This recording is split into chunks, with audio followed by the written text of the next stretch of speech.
spy isn't as glamorous as I thought.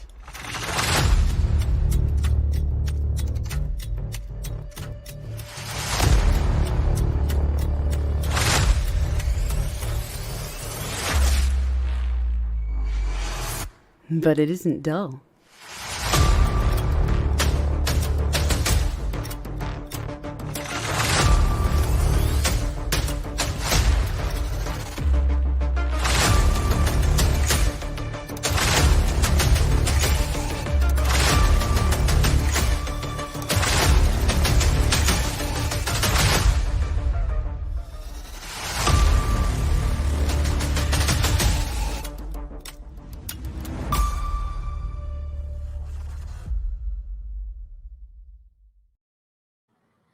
Well, hello, everyone. Welcome to another episode of Tuesdays with Story.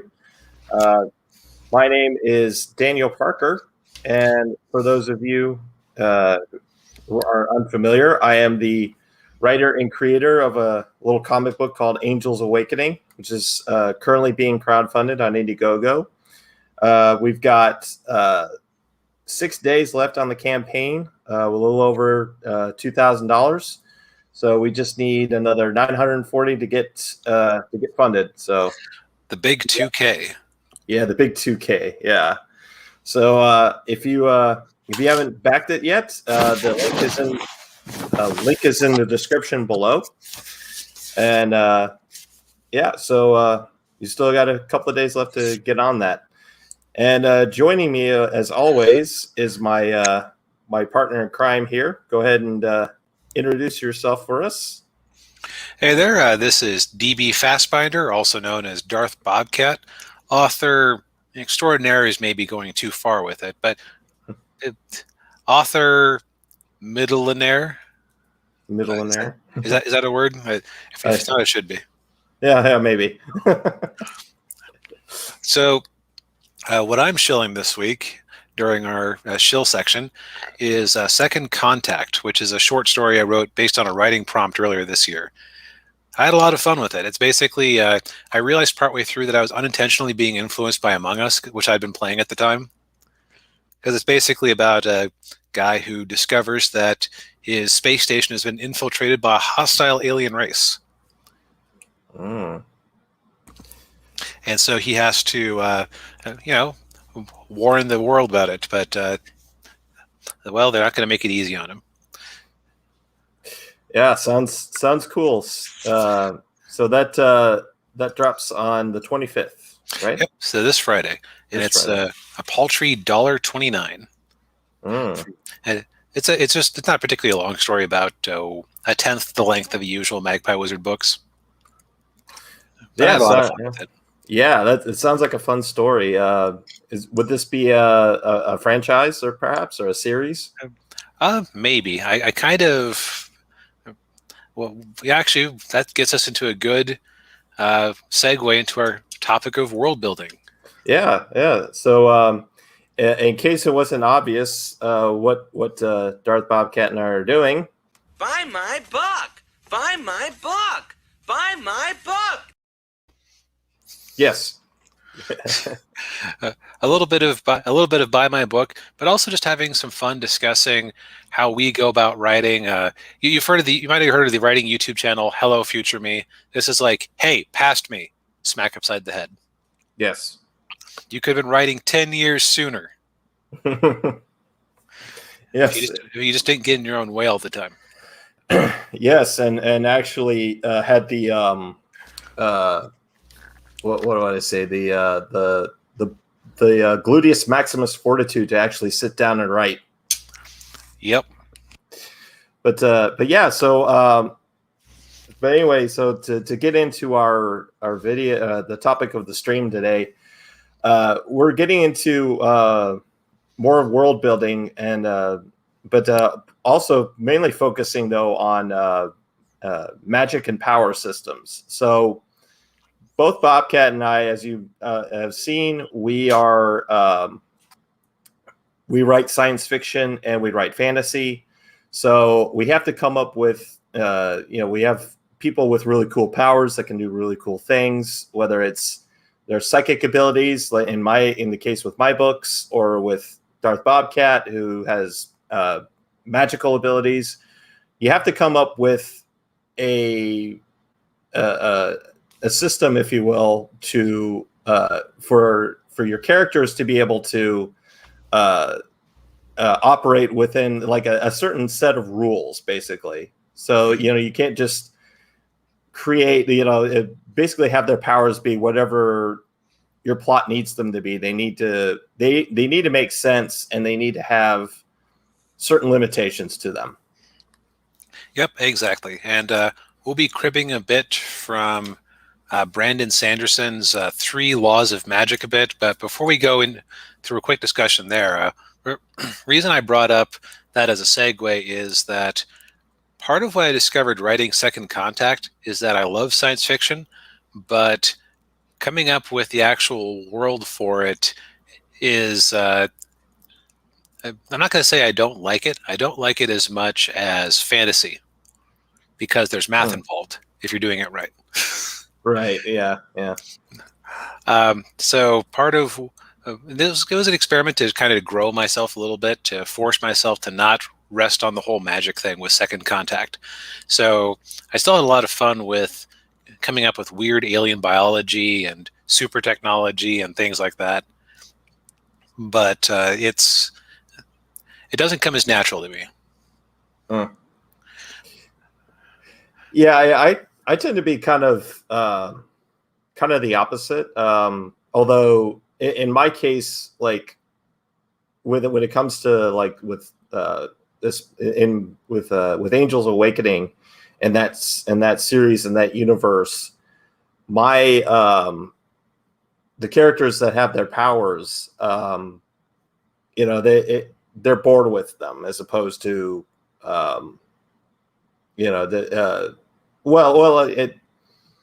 I guess except for Jessica. Jessica wasn't born with her powers, but most of the people in the series, in the universe, do have their own power. Were born with their powers, and so I basically what I did in my case was try to create limits in terms of, especially with the psychics. So in Jessica's case, and I might be kind of giving some stuff away with Angels Awakening, but with Jessica, her teleportation has a limit, so she can only teleport a certain distance, and she's also like Nightcrawler in that she has to be able to see where she's going in order to teleport to where she is that she's teleporting. Otherwise, she might teleport inside a wall or inside a door, or out of it. Yeah. So she could, if she wanted to roll the dice, go, I'm going to teleport 300 feet straight ahead into this building. Just that decent chance that she would end up solidified with something. She could do that, yeah. Okay. And see, and so now I realize that we kept saying you can't do this, you can't do that. Sure, you can have a story where people just make up powers on the fly as they need to. And there are even some pretty good stories that do that. For example, Lord of the Rings. Do you really know what Gandalf's limits are? No. Yeah. Silver Age Superman. I remember he had, there was some issue I saw where he had super planting powers, where he was flying along a field, just quickly putting shoots down, which I don't necessarily think count as a separate power. It just seemed like super speed with super strength, but what do I know? Yeah. So you can, if you want to, just be rules light with it and just make up things as you go along. But there are consequences. Yes. And usually what happens is if you have another story that you're telling and you've got another problem, then the reader is going to say, well, they could just do that, and then the story's over. Yep, and that's where it's very important to keep track of your powers. I've had to nix cool ideas in MAGPIE Wizard because I went, well, if he can do that, then that situation would have been pointless. Or, well, if wizards can do that, then why is there still a stalemate in this war? Uh-huh. It's like I'm reluctant to give anybody powers that are related to flight. I'm reluctant to there is no teleportation whatsoever, because then you start having things like, well, why not just teleport some enemies into behind it, or why not just transport a bunch of your soldiers behind enemy lines with magic? Mm-hmm. So it's sometimes it's like, oh, that would be so cool to let somebody do that, but alas. Yeah. Yeah, and obviously you have to as well with when you're creating powers for your characters, you have to watch out for making them, as they say, OP, as in overpowered. Right, and overpowered is relative to the setting. Mm-hmm. Like a character who would be King Dingaling, top of the heap in Star Wars, would probably be a minor inconvenience in the Marvel or DC universe. Mm-hmm. Somebody who, and this is where I had to get out of. This is where my teenage self was obsessed with. Oh man, this series is more powerful than that series. That means that series heroes are better. It's like, no, they just have different limitations on them. Yeah. Like Superman is actually a really good example of what can happen if the writer doesn't know how to brain and can't be creative about it. Like, oh, I can't write a guy as powerful as Superman. He has all these powers. I need to knock him down somehow. It's like, no, the real creativity is coming up with things to oppose him with. Yes. Yeah, and yeah, that could come in any different form. In the case of Superman, it's kryptonite. Or in the case of, say, with I bring it back to Angel's Awakening. It's Jessica having to go up against a woman who can literally create water from her own body, make water and attack with it. Right, which, if your main powers are, as I recall, teleportation, some telekinesis?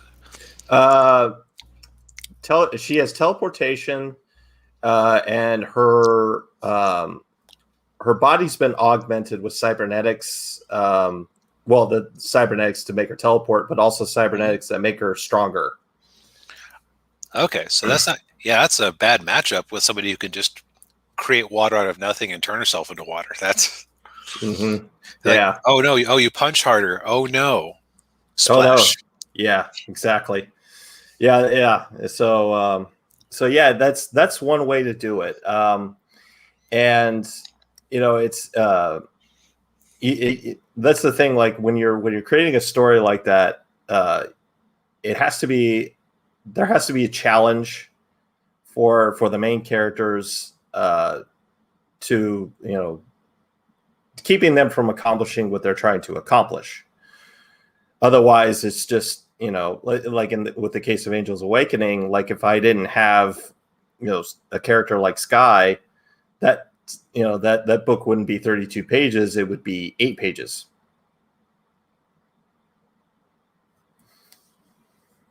And they'd be 8 stylishly drawn pages, but kind of boring.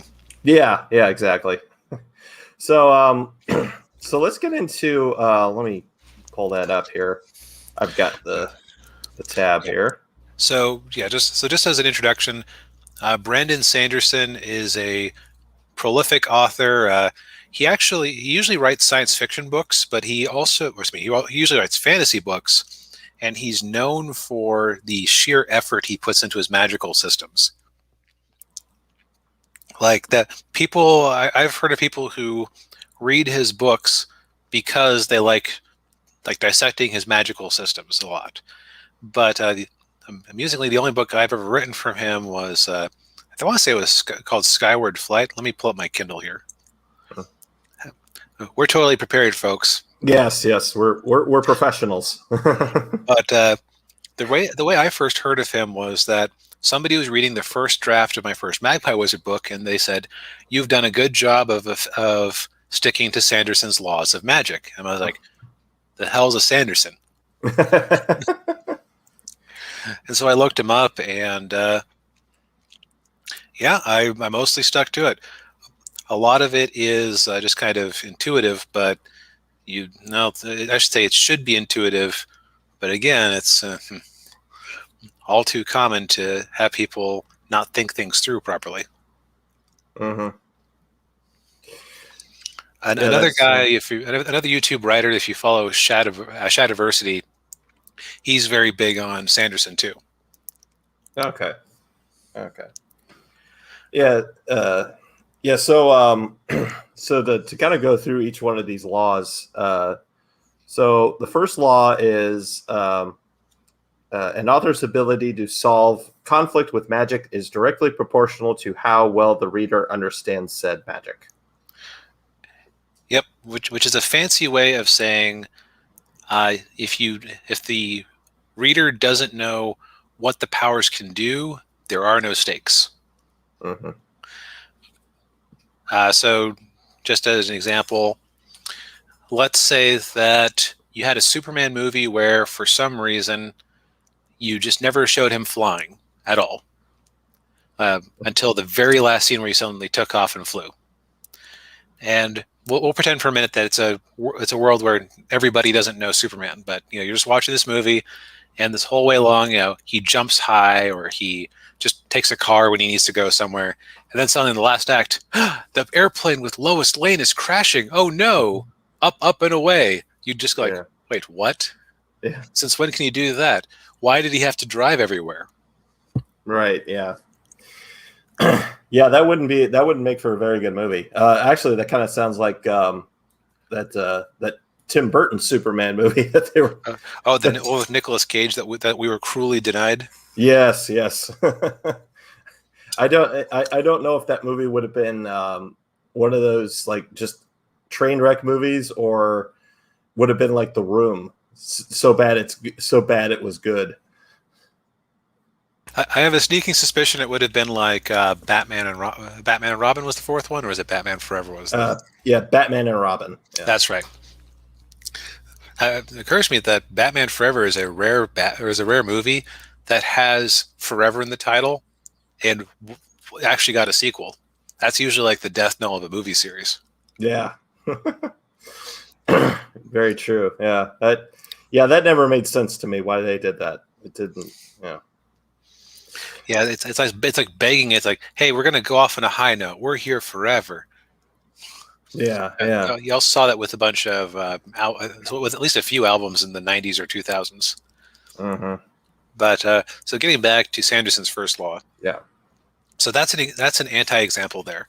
I'm going to give you a weird example that you would not expect me to use. That hit me when I was at work today. I said, they actually kind of did do it, as awful as the movie was. The Rise of Skywalker. Now, I have seen lots of people say that force healing is an element that has no place in Star Wars because of all the times when it would have been very convenient to just fix somebody with force healing instead of letting Padme die, or Luke could have, somebody could have patched up. If Luke really wanted to get Darth Vader off the Death Star, could have just patched him up there. And all sorts of places in the prequels where I can Attack of the Clones, where Jedi were just falling like flies. Nobody reached over and gave them a quick HP boost or anything like that. Yeah. Or Qui-Gon Jinn in yes. The Phantom Menace. Yeah. Right. So we'll put that aside for a moment, because that's an example of bad world building insofar as you introduced this element because you needed it for the movie, but you didn't think through the larger consequences. But I'll be the only YouTube video by people who are really thinking critically about it to say good things about world building in the Rise of Skywalker. This is a very limited example. Okay, so first scene, one of the first scenes of the movie, Rey is training with Leia. Now at this point you have questions like, wait, since when is Leia a good enough Jedi to train someone like Rey? Which they kind of established with a flashback with CGI Luke and Leia, but that's neither here nor there. So we see Rey training. So, you like in movie terms, you expect okay. So the character's gone through some training. It is within the realm of possibility that I would see them fix a problem with that, or or they would get new powers. So then they fall through the sand that didn't fall into the cave for some reason. Moving on. They come across a wounded sandworm and she heals it. So she establishes that she can heal things with the Force. Later on, by the way, if you care about Rise of Skywalker spoilers, we can't be friends. Yeah. Yeah. So later on in the movie, Rey runs Kylo Ren through with her lightsaber and uses Force healing to heal him. So she didn't want him dead, despite the backstabbing, and so they had established that she was in a position to have new powers, just narratively. They had her use the powers in a non-critical context, and then she used it to solve a problem that she created herself. And then now the bigger stretch is, okay, then why was Kylo able to Force heal her at the very end of the movie? But I've given the movie the bare modicum of praise that it deserves for actually setting up a Force power before it was needed for the plot. Right. So good on you, JJ. You earn a half point. Yeah. Good, but not good enough. Close, but close enough, but not close enough. Yeah, exactly. Yeah. It's in the ballpark of correct. Yeah. Well, and in fairness, I think the episode dropped a couple of days before the movie came out, but in The Mandalorian, Baby Yoda used Force healing on Carl Weathers. Right. Now, I'm always reluctant to let alternative media carry the load for a movie, but that is true. Yeah. Yep. So they actually did a decentish job setting that up. Yeah. Now, Sanderson goes into the example of, well, what if I wanted to have a superhero story with absurd nonsense? What if I want Superman to be able to juggle planets and, punch people in the face and knock them into orbit or things like that? Yeah. Well, he would call that a soft magic system, which is basically soft magic is rules light. It's the magic can do whatever it needs to do at the time to do whatever they like. Mm-hmm. And the benefit of this is that it can work for a particular type of story.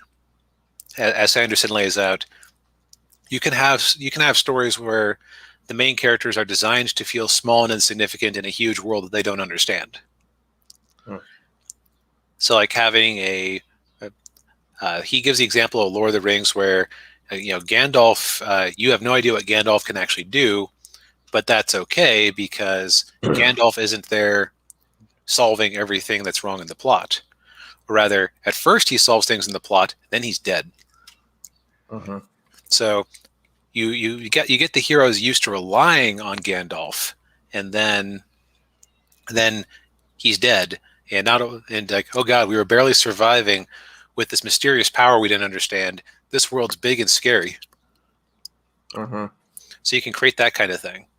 But if you want the reader to have a sense of stakes, in the hypothetical Superman movie example we came up with, if you want Superman flying at the end to be like a big revelation of him, I don't know, coming to terms with his powers, you would show him like accidentally floating a bit off the ground at some point, or maybe you'd have him jump further than and travel further than he thought he should. Maybe comment on that, like, the arc, or have like, if he's, I don't know, if Batman says like, that math, that doesn't make any sense. You should, Uh-huh. Yeah. You establish in some way that it's possible that he can fly. You give the little hints of it. Right. Yeah. The other thing about hard magic is, and this can be hard on an author, is once you make a rule, now you can do anything you like until it's published, but once it's published, you can't go changing your rules willy-nilly. unless you're J.R.R. Tolkien. Fun thing. Apparently, his original version of the Hobbit novel, Bilbo asked Gandalf, "Is the ring dangerous?" "Oh, if you're using it in moderation, it's fine."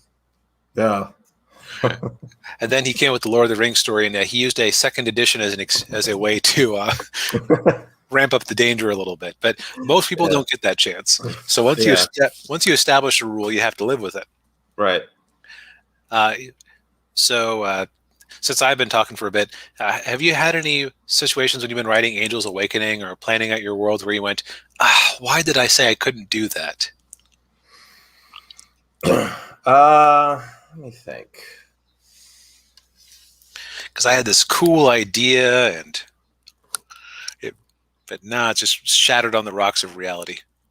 It hasn't happened yet, but I'm confident it will at some point. Yeah. In my case, in MAGPIE Wizard, I have it as a firm rule that the wizards can't actually make just matter out of nothing. They can manipulate energy. So if I have a character make an ice spell, they aren't just making ice out of nothing. They're drawing the moisture in the air around them, and they would have a hard time if they were in the desert. Right.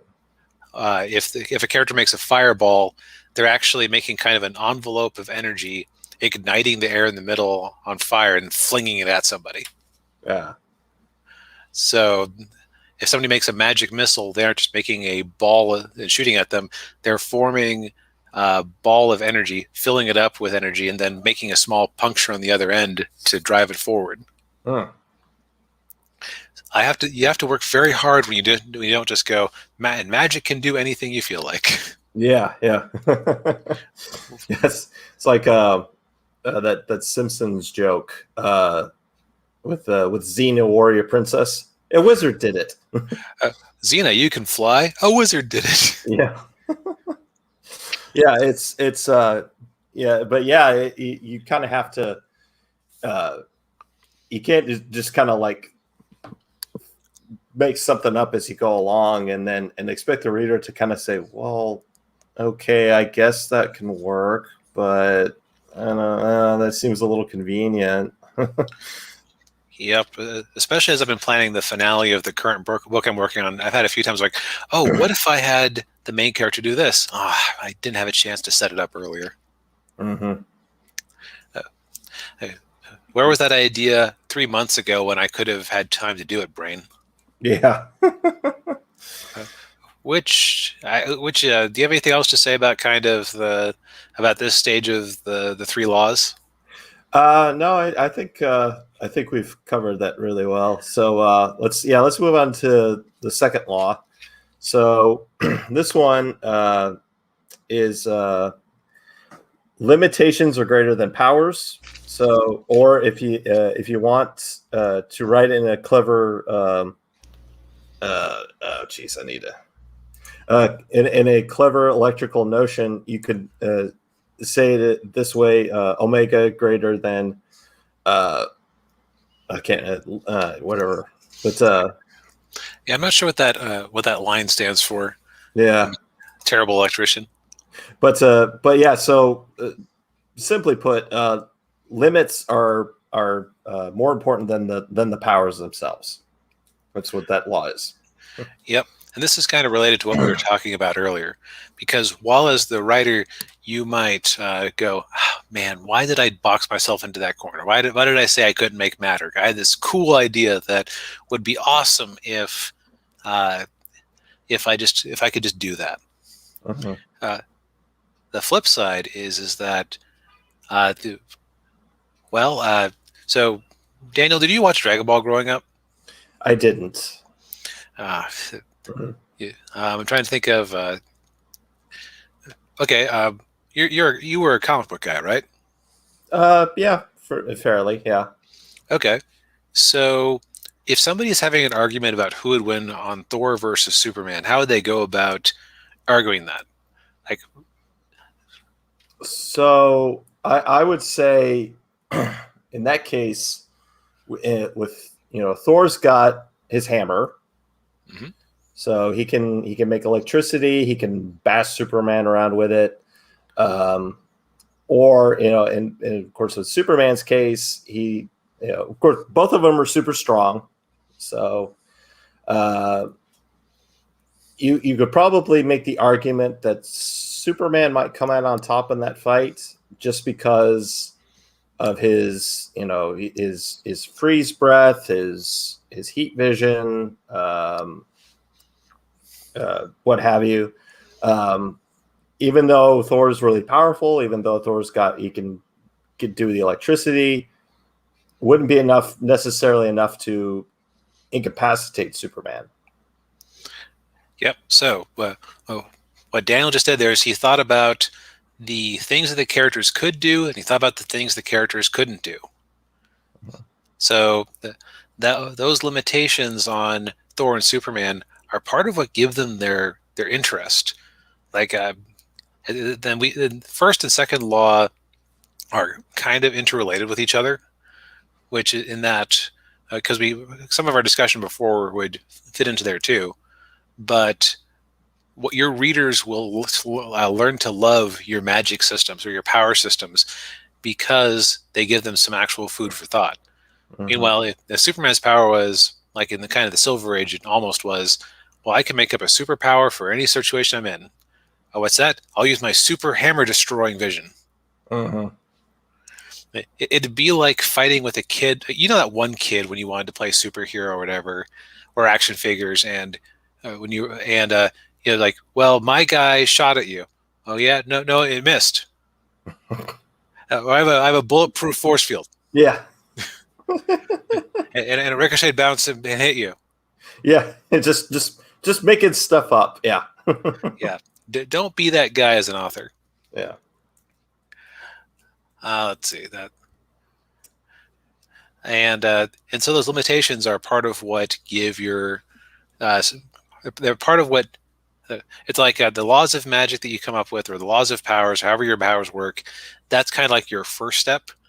Coming up with the limitations is where you start having things for story engines, like maybe a character can't control their magic very well. Maybe a character doesn't understand how their powers work, and that gives them some place to grow. Mm-hmm. For example, I have a character in MAGPIE Wizard who thinks that her power is that she can disintegrate things. What she's actually doing is she can transmute materials, like change them from one element into another. What she's doing is she has never actually practiced or understood her power, so she's just turning everything into hydrogen, which looks like vanishing. Yeah, and you could also, like you were saying, like you see that a lot in especially in X-Men, where when one of the mutants, when their powers develop and they don't understand how they work and they're out of control and everything, and sometimes they become a danger to themselves and a danger to others, and so that could be a plot line as well. Oh, thanks for bringing up X-Men. That's a great example. And part of it is because the X-Men aren't designed to function by themselves. They're all supposed to be flawed parts of a team. It's like, we want to ramp up the problem for Cyclops. Have his glasses get knocked off. Right. Want to ramp up meanwhile, Colossus, he's kind of big and slow, so you want to put him in danger, or you want to put him in a hard bind. It's like, oh, sure, yeah, you could beat this guy up anyway, but Quicksilver's running away and he has a bomb. Mm-hmm. Good luck catching him. Yeah. It's like those limitations are part of the things that people will learn to love about your characters. Right. It's what makes them real. And this is why last week I said the worst thing you can study for storytelling is video games, because video games have an entirely different rule book they're going by. Video games, you want to have the most optimal character with the least disadvantages possible. Right. Yeah, and to kind of go back to that, when they do have limit, excuse me, when they do have limits and they can't do certain things, then they have the reader or the audience will like the character more because they're overcoming a form of adversity that they have to figure out and overcome their limits and overcome the adversity that they're facing. Yep, and they want to make sure that the limitation makes sense in the world. It's like, what's Superman's weakness? Well, he's from the planet Krypton. Yeah. He's weak to yellow light. What? Actually, classic Green Lantern kind of falls into this. Like, what's your power? Yellow. I can't affect things that are yellow. Isn't green made of yellow and blue? Shut up. Yeah. Yeah, and what's I'm trying to think of another one like I've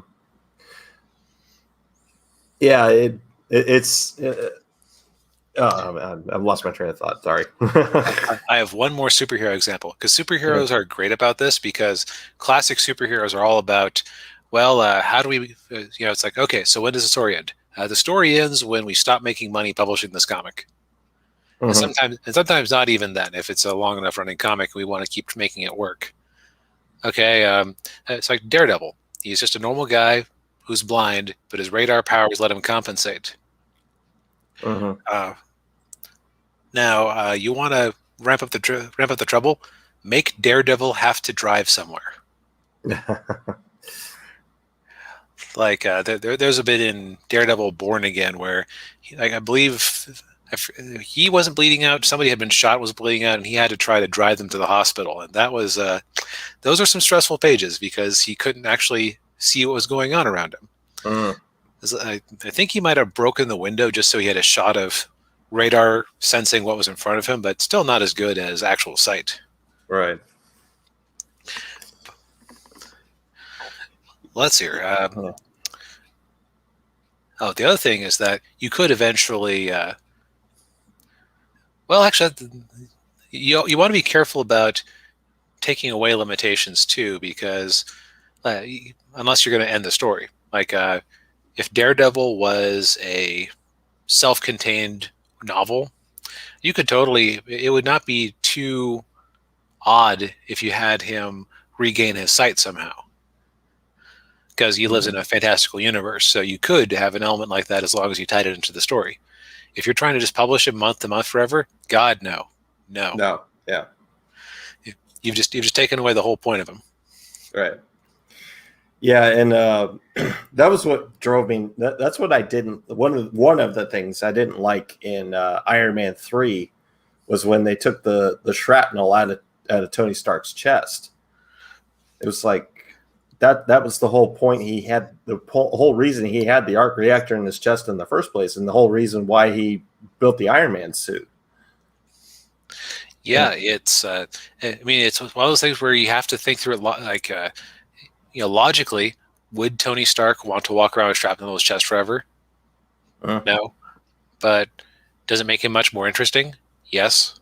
So you just have to have the character never think of the obvious thing. Or you have to have like a reason for him not to do the obvious thing. Like back in the 60s, Iron Man, I remember I read some comics with him, and it was like, the pieces of shrapnel are always getting closer and closer to your heart. Surgery can't remove them. And so he actually had to wear his Iron Man. There was a very different way of doing it. He was like using magnets somehow with his Iron Man armor to pull the shrapnel and keep it in stasis. Which meant that he was always wearing his Iron Man torso under there, which gotta love the Silver Age. Yeah, yeah. It, but yeah, I mean, and that's and you, when you're creating limits for your characters, and this was certainly true in my case, because I've got more characters coming. I make sure that you do that way. Having those limits definitely helps when you're plotting out the story and you're figuring out how to obviously creating the conflict and creating the adversity that your characters need in order, to overcome in order to achieve their objective.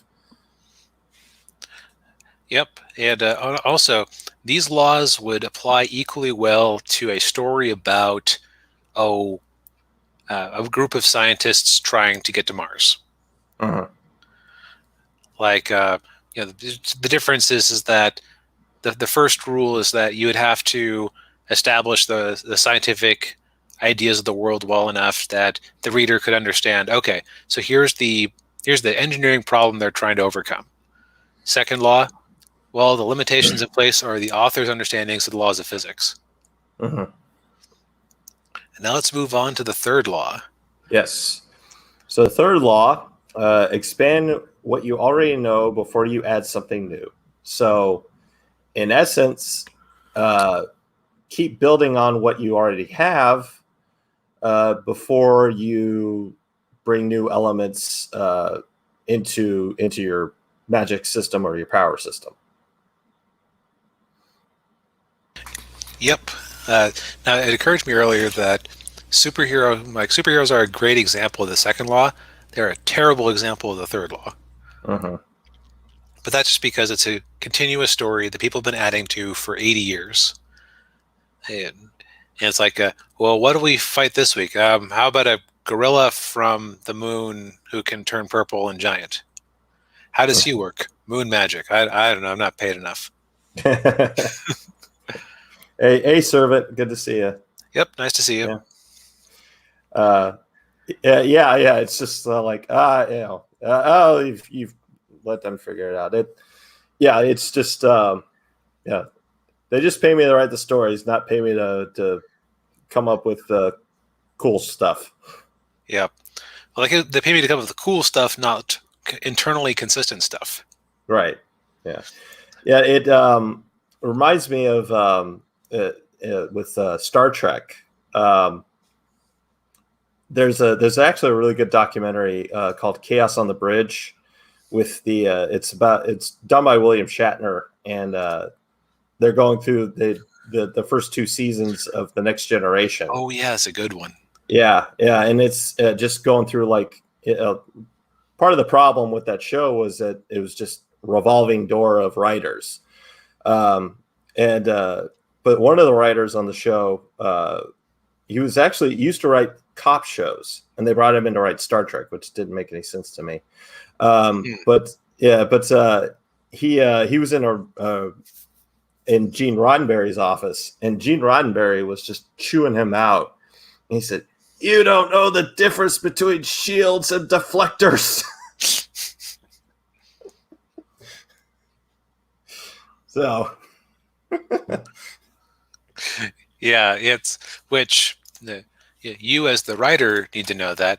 And you also need to be able to communicate that to the reader as needed. Yes. But I don't know where I was going with that. That was a very insightful documentary. We could probably bring it up as fodder for every one of our episodes, really. Yeah, we could. Yeah, because they were just you talk about an absolute dumpster fire. Was the production of that show in the first 2 years. Yeah, it's amazing that it got far enough to get to the good stuff. Yeah. But so back on this, where Sanderson talks about it is he's thinking in terms of writing a fantasy book, and his basic thought is that he said, imagine you have 10 countries in a world, and imagine that you have magic in that world. Would you want to give every single country in the world its own unique style of magic?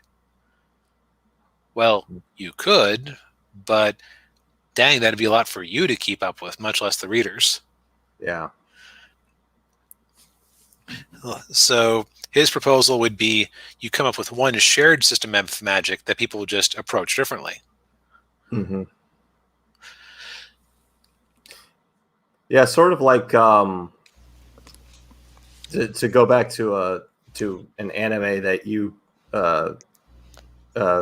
kind of were inspired by with MAGPIE Wizard with the irregular at Magic High School.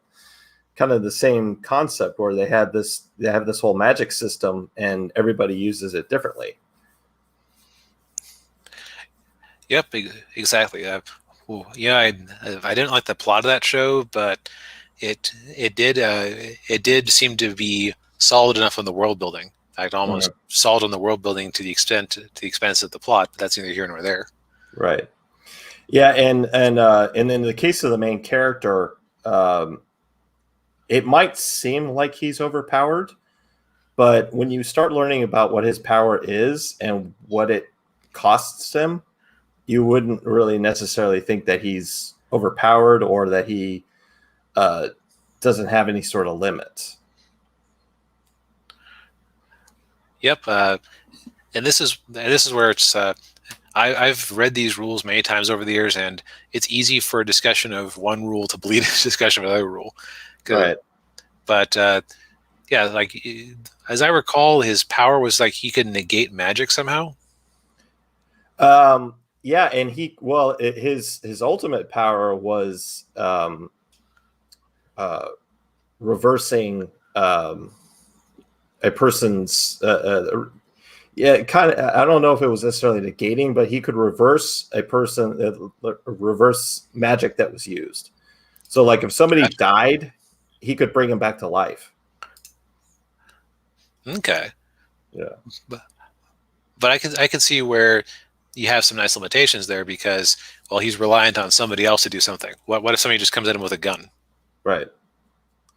And well, the cost to him is that his emotional state is just like, I don't know if you remember, he was always very cold. Mm-hmm. That's why, because that using that power, because he feels the pain, like when he brings somebody back to life or he heals their injury, he feels the pain that they feel. Oh God, yeah, that's some good limits.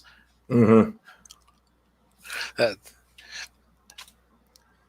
The other thing is that he is a good example of, as I recall, his magic was like a riff on the rest of the magic system. Mm-hmm. It's not like it wasn't like it's technology from my home planet Venus. Right? Isn't this series about magic? Magic and my technology from the home planet Venus. Yeah. Yeah. Yeah. The other thing is it's just more satisfying as a story if things are kind of all from the same source. Right. Like I read about at one point there was a point of the Dick Tracy comic strip where he suddenly married a girl from the moon and they kept having adventures on the moon and people hated it. Because it's like, well, we were here to have kind of Batman-y adventures. Yeah. About a detective. Well, why are you dating a moon girl? Why is there a moon girl even in this comic strip? But the author apparently loved it. He kept it up for years.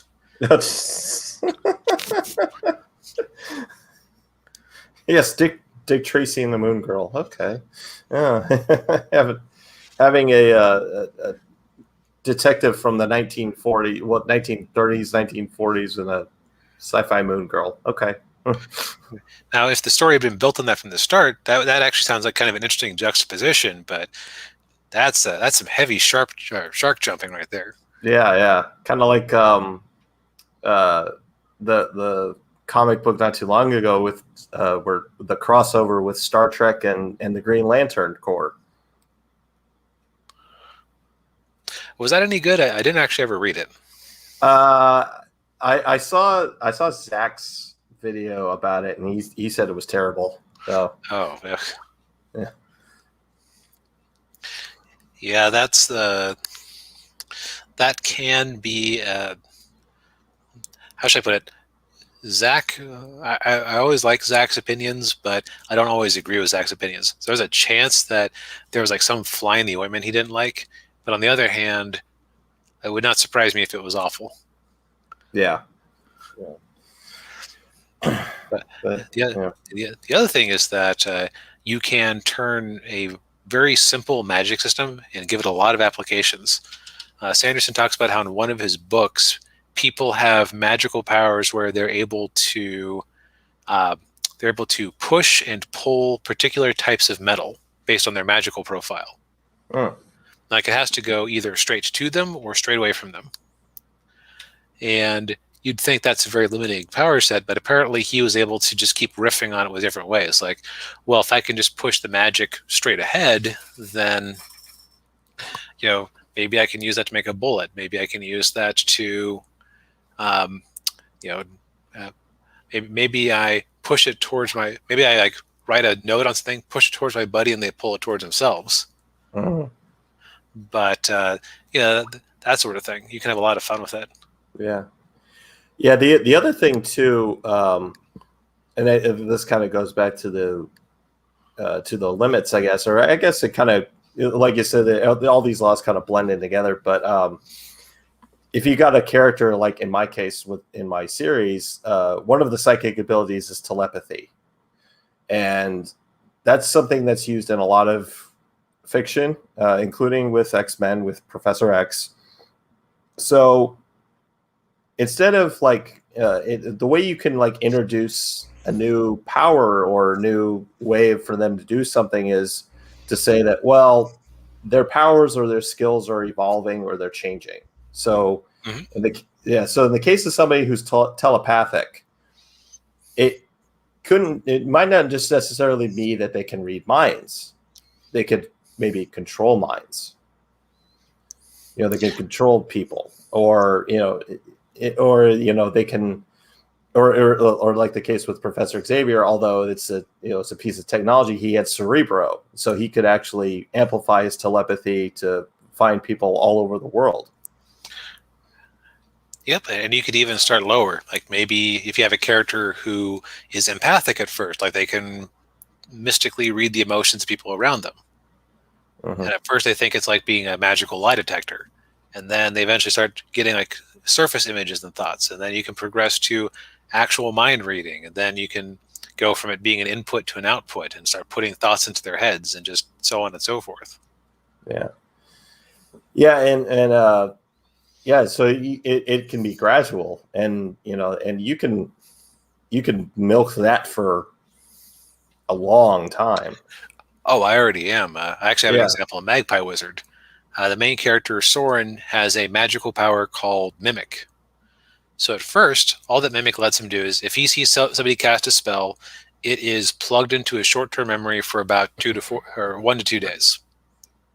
And then it's gone. And this is actually a mild inconvenience for him because being at a magic school, because if he sees somebody demonstrate a spell, it's in his memory. He can't actually learn it until it's cleared his memory. So he has to just have special tutoring sessions. Like one of his friends who is quite good at magical casting, has to be taught the spell in advance of the class so that she can tutor him. Which drives a bit of the plot there. So now with this workaround, he's able to progress in the school. Then in the second book, he starts getting they start doing some meditation. Meditation can help you look inward and get a sense of how your powers work. And what he realizes that when he meditates, he can see clearly the magic of everybody around him, like it's kind of flowing through their bodies. Now, at first, it's like a big problem because he would lose himself in it so much that the people would have to shake him awake or pour water on him or just get him going. Right. But eventually, he started being able to do it a little bit more on the fly. And then I started having him. When he got casual senses of somebody's magic, it came to him as a scent. But the downside there is he doesn't have to focus to get the scent, but on the flip side, if his nose is plugged or there's a powerful other scent, or if he just finds it a very unpleasant scent, then it's a disadvantage for him. And there's more things that he'll be able to do eventually, but it's a slow build. So it's going from, you have this power that's kind of a cool power, but is it really cool if the enemy has to cast a spell on you first for you to learn it? Yeah. I'm never gonna call it broken because I don't believe in having heroes with broken powers, but breakable. Right. Yeah.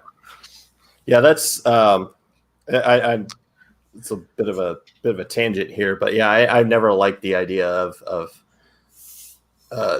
depowering a character. Like I would see that all the time in, like, especially in superhero TV shows, that they lose their powers, like especially in The Flash, where like that show, like it got to a point where I after 3 years of that show, I could figure out what was going to happen.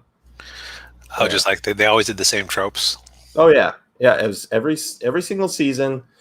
They'd have an evil speedster that they would have to stop, and then Barry Allen would lose his powers, and then he'd somehow get his powers back, and then then the evil speedster like does something really bad to him, or is going to do something bad to him, and it was just yeah.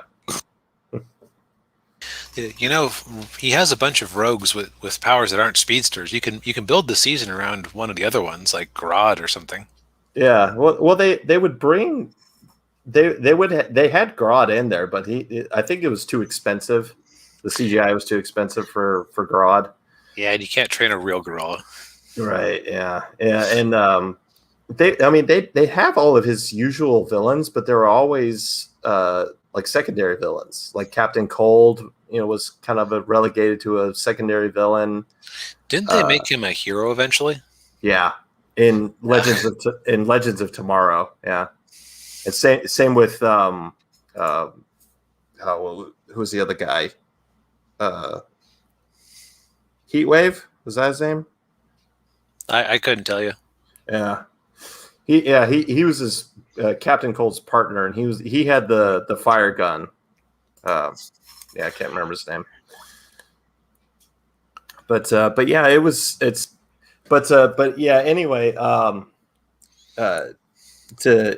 that's another guy that the Flash is another character that I think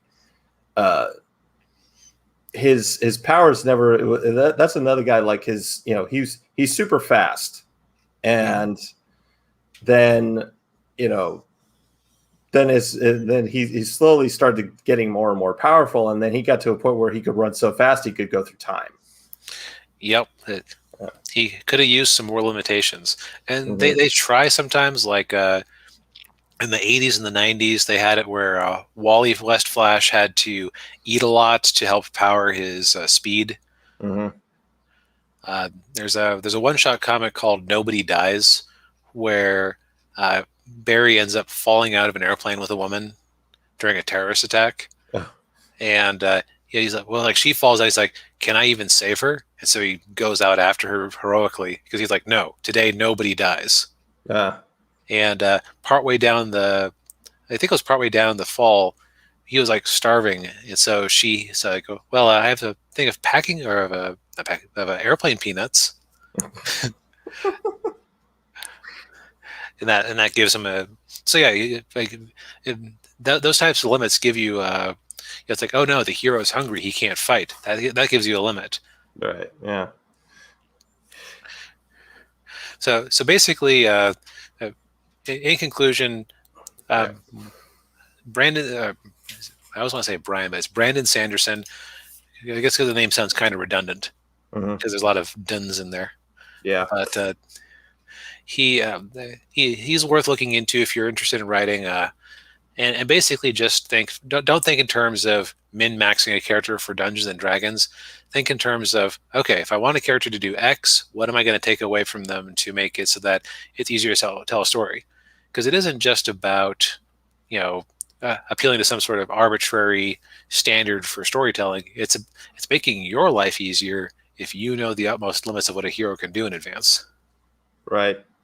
And it helps you tell a better story too. Yep. Yeah. Yeah. So to sum up the three laws, just real quick. First is An author's ability to solve conflict with magic is directly proportional to how well the reader understands said magic. Second law is that limitations are greater than the powers. Third law, expand what you already have before you add something new.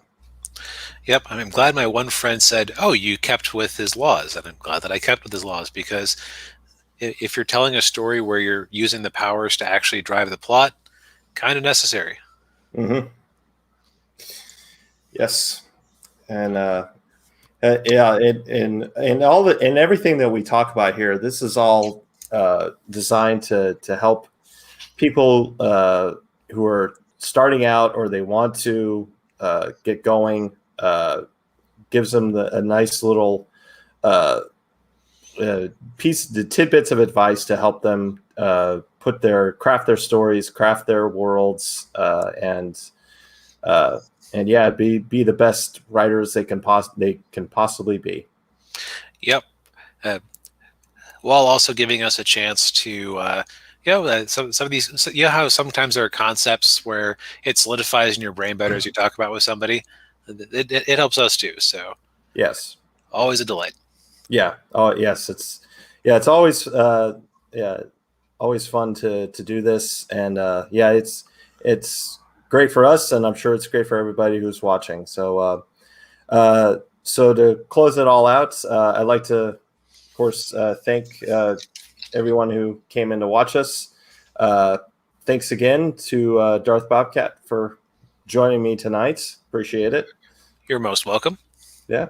So before we go, or before we close the stream out, I should say, I will once again play the Angels Awakening trailer. Again, link to that is in the description below.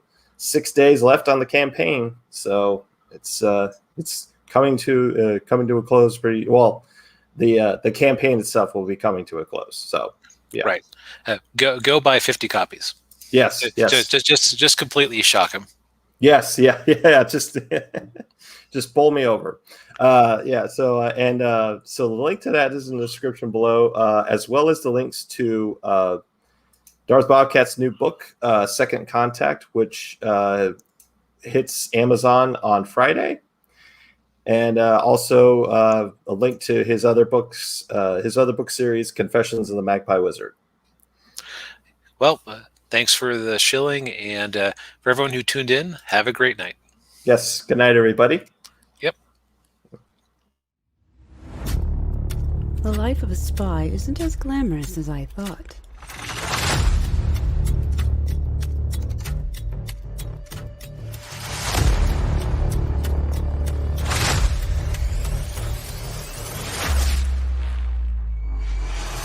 But it isn't dull.